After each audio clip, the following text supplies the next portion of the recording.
Seja muito bem-vindo ao Inovativos, espaço aberto na Band News FM para debater inovação, para debater o ecossistema digital, a tecnologia. Sempre comigo, Alexandre Bentivoli, com meu parceiro de todas as semanas, Vitor Manhani. Tudo bom, Vitor? Tudo bem, Alexandre? Bem-vindo e bem-vinda a mais um episódio do Inovativos, o espaço para debater tantos temas que estão impactando o nosso dia a dia, não é mesmo, Alexandre? E hoje a gente vai trazer um dos executivos que tem mais experiência dentro do ecossistema brasileiro e que não tem tanto tempo assim, né? Essas empresas, a gente vem surgir a todo momento agora, mas 6, 7 anos atrás haviam poucas empresas digitais, empresas que impactavam diretamente a vida de milhões de brasileiros e brasileiras. E hoje a gente traz um tema também que é super recente no Brasil, que trata de um setor muito tradicional, que é o de veículos. Sim, a gente vai falar sobre compra e venda de automóveis, mas dessa perspectiva digital, porque o nosso convidado hoje é o cofundador, CEO da Kavak, o Roger Locklin. Seja bem-vindo aqui ao Inovativos. Eu queria que você contasse um pouco da sua trajetória pessoal e também da trajetória da Kavak, né, que, embora seja recente aqui no Brasil, já existia em outros países, já estava aí com ótimos resultados pelo mundo. Bom, prazer e obrigado pelo convite. Contente de contar um pouco da minha história, a trajetória da Kavak. Como você falou, faz tempo que a gente vem construindo a Kavak na América Latina, mas vou dar um passo atrás e contar um pouco mais sobre mim, sobre a minha trajetória, como que eu cheguei na Kavak.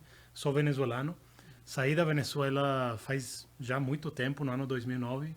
Cheguei primeiro na Argentina, teve uma experiência rápida lá Cheguei num momento bem interessante. No ano 2009, não sei se vocês lembram, crise financeira mundial. Não era o melhor momento fora do Brasil para procurar trabalho. Não? O Brasil estava na época bombando, a época do Cristo Redentor com o foguete, mas a situação em outros países era um pouco diferente. Então, eu aproveitei esse tempo na Argentina para descobrir um pouco mais sobre o que eu queria fazer como pessoa e como profissional. Rapidamente virou um chip na minha cabeça e ficou claro que eu precisava começar a pensar mais como cidadão da América Latina e menos como venezuelano. Aproveitando já que eu estava na Argentina, etc., eu comecei a pesquisar mais sobre a América Latina. O venezuelano geralmente olha mais para o norte, os Estados Unidos, México, Europa, e a gente não olha tanto para o sul, Argentina, Chile, Brasil. E aí comecei a descobrir o poder e o impacto do Brasil na América Latina. E como cidadão da América Latina, definitivamente é óbvio que o Brasil é o maior mercado, o mercado com mais potencial. E ainda mais nessa época eu percebi que o meu futuro estaria ligado de uma forma ou outra com o Brasil. Então eu comecei a estudar português, fiquei apaixonado pela língua, pela cultura, assisti filme, música e coisas da vida. Minha família foi transferida da Argentina para o Brasil. Chegamos em janeiro de 2010, já tinha uma base de português. Cheguei no momento certo. Estava acontecendo tudo no Brasil nessa época, a terra das oportunidades. E aí eu comecei primeiro trabalhando, o primeiro passo que eu di foi trabalhar como consultor, que foi um super aprendizado para mim, de ganhar os skills importantes que têm me servido até hoje. E depois de um ano trabalhando como consultor, di o primeiro passo já a trabalhar numa startup, numa empresa de hypergrowth, ter essa primeira experiência de conhecer o poder que uma ideia juntada com tecnologia, com investimento, pode escalar, com a velocidade que pode escalar. Eu aprendi muito sobre isso, mas também aprendi muito a como não escalar um negócio. Quais são os problemas que podem acontecer. Acumulei muita cicatriz, conheci muito sobre como construir um negócio, como não construir um negócio e como fazer isso no Brasil. Teve a oportunidade de viajar pelo Brasil, trabalhei no Nordeste, trabalhei no Centro-Oeste, trabalhei no Sul, teve times comerciais por todas as partes do país. Foi uma super experiência, mas depois de 4 anos no Brasil, surgiu uma nova oportunidade para ir para o México, a ser parte do time fundador de um e-commerce, um marketplace, tipo Amazon para Spanish Speaking Latam. Era todos os países da América Latina, excluindo o Brasil. E aí foi meu MBA, não? Foi a formação final que eu precisava como empreendedor. E foi uma super experiência de aprender a importância dos momentos, de chegar no momento certo. A gente estava tentando trazer um modelo de negócio que ainda era muito novo no México e em outros países da América Latina. Geralmente, quando você chega com uma proposta de valor que não existe nesse mercado, tem aquela famosa frase de first mover advantage, não? A vantagem de você ser o primeiro a chegar. Só que a vantagem de você ser o primeiro a chegar também tem um lado negativo, que você precisa investir muito para construir uma infraestrutura ou desenvolver um ecossistema que não existe. Então a gente precisou gastar muito dinheiro para desenvolver coisas que não existiam para fazer acontecer esse marketplace, para fazer acontecer e-commerce. Não tinha last mile logistics, não tinha entregas de pacotes grandes em casas dos clientes, não tinha métodos antifraudes, não tinha conexões com os bancos. Ninguém no México, ninguém na América Latina nessa época sabia fazer bem Facebook, Google. Então foi uma super experiência, mas ao mesmo tempo, não sei se vocês sabem, era uma empresa da Rocket Internet, e a Rocket Internet tem um modelo de crescimento onde eles trazem empreendedores muito bons, só que dão um stake muito pequeno do negócio, e aí você acaba sendo o fundador do negócio, mas você não tem os incentivos e você não tem controle da visão. E aí, justamente nessa experiência, conheci meu sócio na Kavak, o Carlos, e a gente criou uma dinâmica profissional muito forte. Ao mesmo tempo, fizemos uma amizade muito legal. E com todo esse conhecimento coletivo meu, dele, a gente falou, cara, vamos empreender. Vamos a gente solucionar um problema na América Latina. Acho que uma das coisas que tínhamos aprendido os dois, por diferentes experiências, era tem muita coisa para fazer na América Latina. Eu, com minha experiência na Argentina, no Brasil, no México, Venezuela, ele também teve uma experiência por vários países da América Latina. Ele, inclusive, trabalhou na Amazon em Londres. Tínhamos uma bagagem muito interessante, pontos de vista muito legais para a América Latina. E era muito óbvio que muitas dores que a gente via no México, no Brasil, na Argentina, se repetiam pela região. E que ninguém estava realmente tentando solucionar esses problemas com escala, com tecnologia, com capital. E nesse momento estava começando a acontecer esse acordar, não sei se é a palavra certa, mas esse despertar do mundo de investimento, de venture capital no México. Fazia tempo que estava acontecendo no Brasil. Então, foi meio que o momento certo, onde éramos dois empreendedores com bagagem, com experiência, com cicatriz, com confiança, com network, com capacidade para recrutar um time muito bom, com um momento de capital, um momento de venture capital, onde o ecossistema estava mais disposto a investir em empreendedores na região, e também com a onda certa de tecnologia para a gente construir um negócio disruptivo e solucionar um problema importante e complexo no mercado. E aí a gente começou a falar um pouco das nossas ideias, experiências. Ele compartilhou uma experiência vendendo um carro na Colômbia, quando ele trabalhava lá. E eu falei, cara, eu posso me relacionar muito com esse problema. Sempre que você muda de país, de cidade, você acaba vendendo e comprando carros, na maioria das vezes. Eu teve que vender carros saindo da Venezuela, mesma coisa na Argentina. Teve a experiência de vender e comprar um carro no Brasil, mesma coisa no México. Eu falei, cara, as minhas experiências foram muito inconsistentes, teve muita simetria de informação, teve casos onde eu perdi dinheiro, teve casos onde teve fraude, onde teve problemas mecânicos, tinha muitas experiências que eu falei, eu acho que esse é um dos maiores problemas que a gente consegue resolver na região. Começamos a aprofundar um pouco mais e a gente encontrou o mix perfeito, o furacão perfeito, a tormenta perfeita. Um mercado gigante, um problema gigante e ninguém estava solucionando esse problema. Então, geralmente essas oportunidades únicas que acontecem uma vez cada 50 anos, pelo menos aconteceu isso com a gente, essa combinação é tamanho de problema profundo, problema que impacta as pessoas, que tem uma dor importante nas pessoas, combinado com um tamanho de mercado grande. E é isso que a gente encontrou com o mercado de carros usados, tanto no México, como no Brasil, como no restante da América Latina. E esse problema, ele é mais profundo quando você pensa na importância relativa que esse ativo tem na vida da pessoa, ainda mais na América Latina. O carro, eu acho que às vezes a gente esquece, mas o carro é a compra com frequência mais importante que uma pessoa faz na sua vida. É um patrimônio, um ativo que representa um percentual muito grande do patrimônio das pessoas. Tem o potencial de mudar a vida das pessoas, tanto profissionalmente como pessoalmente. Então, quando você pega a importância que esse ativo tem e você entende que o mercado que existe em volta desse ativo é um mercado cheio de insegurança, informalidade, assimetrias de informação, aí quando você começa a entender que se você consegue solucionar esse problema, entendendo que quanto mais complexo o problema, mais complexa a solução, mas se você consegue solucionar esse problema e você acha uma solução escalável, tecnológica,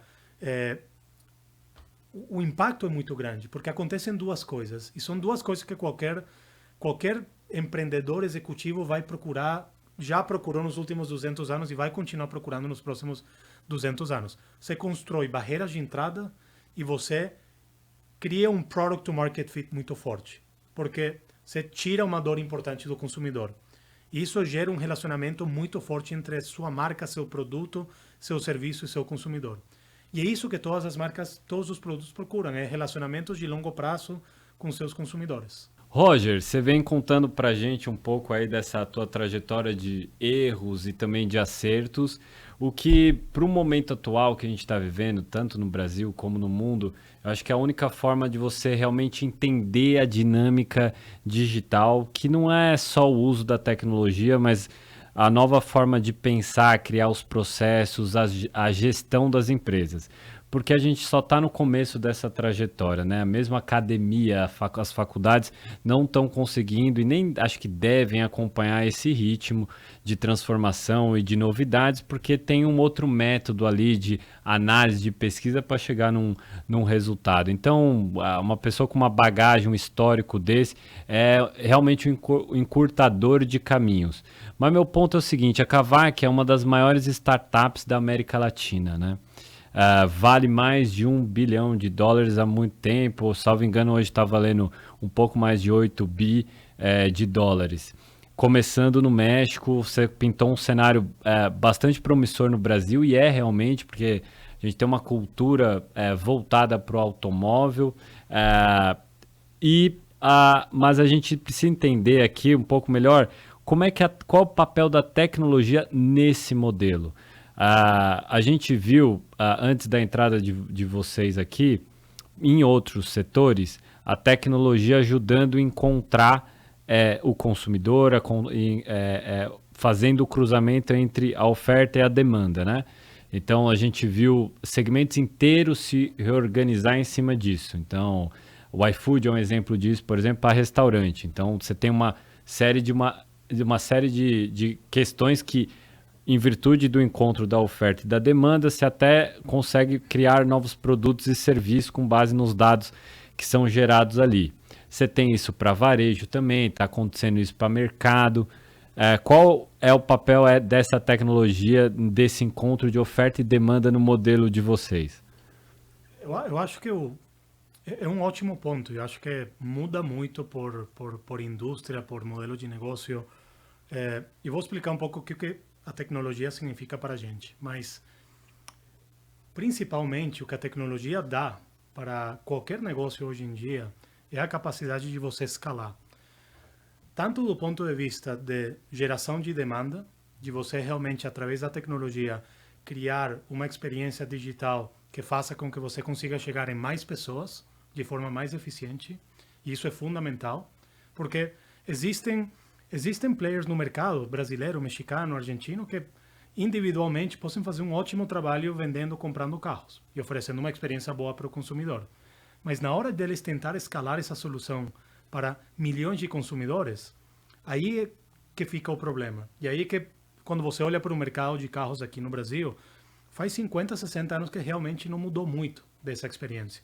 E até às vezes a tecnologia, os dados, essa revolução que a internet representa, faz com que exista ainda mais informação do que as pessoas são capazes de processar. Então, tem muita informação para tomar uma decisão tão importante. Então, a Kavak utiliza a tecnologia para realmente conseguir organizar para o cliente esse processo de comprar ou vender um ativo que é tão importante para ele. Mas o mais importante da nossa tecnologia são duas coisas. Uma é toda a tecnologia interna que nem o cliente vê, mas que a gente utiliza para conseguir escalar os nossos processos. Porque lembra que a nossa proposta de valor tem o vendedor e tem o comprador de carro. A gente serve os dois clientes. O vendedor de carros vende para a Kavak. Então, a gente não faz intermediação. Os carros que a gente compra, todos eles passam por um processo de reacondicionamento, onde a gente investe dinheiro no carro para conseguir oferecer uma garantia.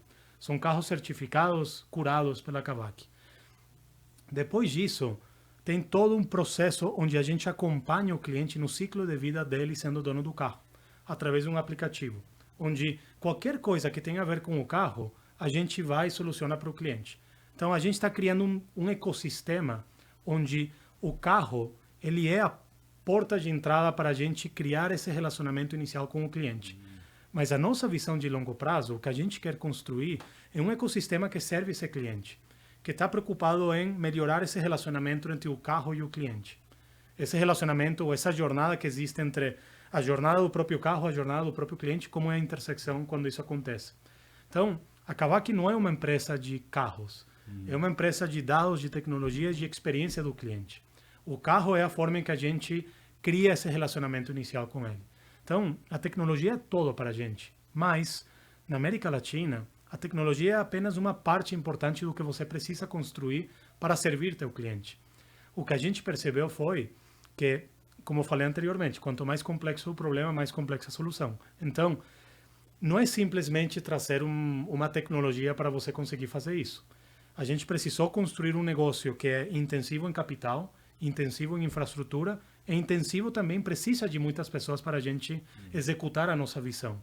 Porque justamente não é fazer uma intermediação entre um cliente e o outro. Não, a gente constrói uma solução end-to-end para conseguir solucionar esse problema para o cliente. Então, a tecnologia é uma parte importante, mas na América Latina, para solucionar os problemas complexos que existem, você precisa muito mais do que tecnologia. Você também precisa de capital, infraestrutura. Você precisa provavelmente também desromper um ecossistema ou uma infraestrutura que já existe.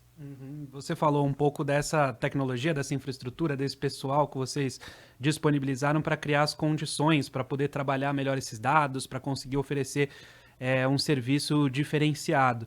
Eu queria saber que com o avanço da tecnologia, o que mais vai ser possível fazer para esse cliente? Assim, a gente vê, por exemplo, a inteligência artificial evoluindo muito. O que você vai poder oferecer por meio da Kavak? Tem muitas coisas, porque se você pensa, por exemplo, se você olha para a Apple, você considera que a Apple é uma empresa de telefonia, de celular, de hardware? Não, é um sistema operativo que existe em volta do celular. O celular é a forma que você chega no cliente. Então, você tem o SIM card que vai dentro do celular. O SIM card cumpre o objetivo de comunicar, de transmitir informação de ponto A a ponto B. O celular existe para ter o SIM card e depois tem todo o sistema operativo para o cliente coexistir com o celular. A gente quer fazer a mesma coisa. O carro, se você olha para o carro, ele transporta as pessoas do ponto A ao ponto B. Mas com a Kavak, o carro passa a ser uma coisa completamente diferente. Começa a ser um ativo financeiro. Começa a ser um ativo que você consegue utilizar para melhorar tua renda. Ou, de repente, para você trocar por outro carro melhor. Tem muitas coisas que você pode fazer. Do ponto de vista de inteligência artificial, por exemplo, que a gente já utiliza hoje, a gente consegue entender melhor as dinâmicas de oferta e demanda que existem no mercado, para conseguir repassar o melhor valor para o cliente que vende um carro. Mas, ao mesmo tempo, oferecer um preço competitivo para o cliente que compra. Do ponto de vista, por exemplo, de telematics, toda a informação que a gente pode recolher do carro faz com que a gente consiga predecir quando o carro pode ter um problema. Da gente fazer um serviço de manutenção preventivo, não reativo. Da gente estender a vida útil do carro, a performance do carro. Tudo isso, no final do dia, o efeito acumulado disso significa mais dinheiro para o cliente. ou menos investimento que ele tem que fazer em volta do carro. Eu queria entender um pouco melhor sobre, na prática, como que esse ecossistema, os atores, podem se beneficiar da Kavak desde o momento em que ele procura a empresa. Então, você tem uma ponta do vendedor de carro, você tem a concessionária de carro, que no Brasil existem milhares de concessionárias de carro, você tem o vendedor, aí você tem o mecânico. Vamos tentar colocar aí o passo a passo tanto para o vendedor quanto para o comprador. O vendedor, o que ele precisa fazer para vender o carro para a Kavak e como que funciona esse passo a passo para todo mundo que está nos assistindo aqui no YouTube e também pela rádio nos ouvindo, tem essa clareza, e também do consumidor. Como que é essa jornada aí que vocês estão trazendo, que é uma jornada mais simples, é uma jornada tecnológica? Para o cliente que quer vender o carro, ele entra na plataforma da Kavak, em questão de segundos ele coloca a informação que a gente pede passo a passo e ele recebe uma oferta. Ele não recebe um rango de oferta, é uma oferta mesmo pelo valor que a gente pagaria pelo carro dele. Se o cliente aceita a oferta, ele escolhe o dia, horário que ele quer fazer a inspeção. A inspeção pode ser feita tanto numa loja da Kavak como na casa, escritório do cliente. Isso tudo acontece em questão de minutos.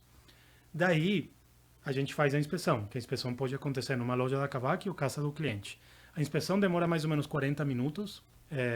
Daí, nesse momento, se a gente aprovar o carro, a gente compra na hora. Então, você como cliente, você pode fazer todo o processo desde o sofá da sua casa, sem sair de casa. A gente vai, a gente comprou, você não precisou fazer nada. Então, tiramos todo o investimento de tempo que as pessoas geralmente fazem para tentar vender um carro, damos uma oferta competitiva, fazemos a inspeção do carro, compramos. Tiramos toda a burocracia por trás do processo. Para o cliente que compra, ele entra no site, tem uma experiência muito similar a qualquer e-commerce, onde você consegue usar o search, você consegue usar filtros e você explora um catálogo curado com carros com 2 anos de garantia, onde tem mais de 6.000, 7.000 opções para você escolher. Uma vez que você seleciona o carro que você quer, você tem algumas opções. Ou você pode reservar o carro, pagando R$ 399, que é uma reserva 100% reembolsável, ou você agenda uma visita. Aí você vai para um dos nossos showrooms. E aí você vê o carro, sente o carro fisicamente. Então é uma combinação entre uma experiência digital, para você ter toda a informação que você precisa para tomar esse primeiro passo, tomar essa primeira decisão, mas depois o processo pode continuar de forma física. Mas ao mesmo tempo, também o processo pode continuar 100% digital. Então temos todo um processo com um time que acompanha o cliente ao longo dessa jornada. Aí o cliente decide se ele quer pagar por financiamento, se ele quer seguro, mas de qualquer forma, independente do método de pagamento, ele compra o carro, a gente pode entregar o carro no domicílio do cliente, ou ele vem e ele pega numa das nossas lojas. Depois vem a melhor parte, tem um processo, um período de 7 dias, onde o cliente pode usar o carro por até 300 quilômetros. Se por algum motivo ele não gostou do carro, não cumpriu as expectativas, a família não gostou, não topou, você pode devolver o carro. A gente devolve 100% do dinheiro. Então imagina um test drive estendido de 7 dias. Se você não gostou, devolve. A gente devolve o dinheiro. Ou o que acontece na 90% dos casos na Kavak, as pessoas trocam por outro carro. E aí começa o período de 2 anos de garantia, onde nesse período de 2 anos de garantia, a gente acompanha você e vamos fazendo o serviço de manutenção para manter essa garantia e para acompanhar você nesse processo. Então é um one-stop shop, onde você vende, você financia, você compra e tudo que tem a ver com o seu carro você faz com a Kavak. Você pode trazer alguns números para a gente da Kavak no Brasil? A gente está falando de quantos carros são vendidos, qual é a ordem, quantos funcionários tem aqui no Brasil? Eu posso falar alguns números, outros números nem tanto. Tá bom. Mas hoje são mais de 2.000 funcionários que temos na Kavak. Já estamos em 3 mercados, São Paulo, Rio, Belo Horizonte. Recentemente lançamos Belo Horizonte. São mais ou menos 24 lojas, se não me engano, que a gente tem espalhadas pelo Brasil, entre esses 3 mercados que eu comentei. Temos um inventário de mais de 7.000 carros. que é o maior inventário certificado com garantia que existe no mercado brasileiro. E é isso o que eu posso compartilhar. Com certeza, assim, acho que essa trilha, tanto do vendedor como do comprador, está bem clara. Assim, é um benefício gigantesco para ambas as pontas aí que vocês estão trazendo. Mas tem uma ponta que não está no seu controle, eu acho, que é a ponta do cartório. Porque, ó, toda vez que você comprou uma casa ou um veículo, você tem que ir junto com o proprietário, assinar, e que não deixa de ser uma fricção, assim, não deixa de ser um chateamento. Aí eu te pergunto, vocês estão olhando para isso? Você acredita que a gente possa fazer um processo de digitalização de cartórios ou algo desse sentido, que até o poder público, até como política pública, da gente tentar integrar e digitalizar todo esse segmento, que inclusive tem uma medida provisória que está tratando desse assunto em tramitação no Congresso. Em São Paulo, alguns dos serviços de cartórios passaram agora em junho a se tornar digitais também, alguns processos. Então, assim, é um processo que vem acontecendo em algumas capitais. Na pandemia, alguns cartórios conseguiram validar a assinatura digital. Sim. Mas logo depois veio a associação, veio o sindicato, aí veio também toda uma composição, porque é um setor extremamente regulado de cartório. Aí voltou tudo, na grande maioria. Mas a gente vê uma intenção, uma vontade muito grande por parte tanto dos cartórios como dos diferentes atores, sistemas públicos, etc., em querer digitalizar, querer melhorar essa experiência. Eles têm sido muito abertos, muito receptivos a gente. A gente está provocando muito dessas discussões, sempre pensando também em trazer uma experiência mais eficiente e mais transparente para o consumidor. Hoje, a Kavak pega essa complexidade do cartório e faz pelo cliente. Então, você como cliente, se você quer vender um carro na Kavak, você não tem que ir para o cartório vem para você. Então, a gente já combinou isso com eles e é um processo que, assim, representa para a gente mais complexidade, mas faz parte um pouco da gente pegar essa complexidade e tentar traduzir em simplicidade para o consumidor. Eu queria agradecer a disponibilidade e a atenção do Roger Locklin, cofundador, CEO da Kavak no Brasil. Obrigado pela atenção aqui com os ouvintes da Band News FM. Obrigado a vocês pelo convite. Prazer. E a gente volta com Inovativos na semana que vem. Programa sempre aos domingos no rádio, também no canal da Rádio Band News FM no YouTube. A qualquer hora do dia, a qualquer hora da noite você confere. E siga acompanhando nas nossas redes sociais as nossas entrevistas do Inovativos. Obrigado, Vitor, e até semana que vem. Valeu, Alexandre. Roger, muito obrigado por quem acompanhou até aqui. Conta sempre com a gente aí. Manda mensagem, faz comentário, nos procure aí no Instagram, no Facebook e todas as outras redes sociais. Valeu!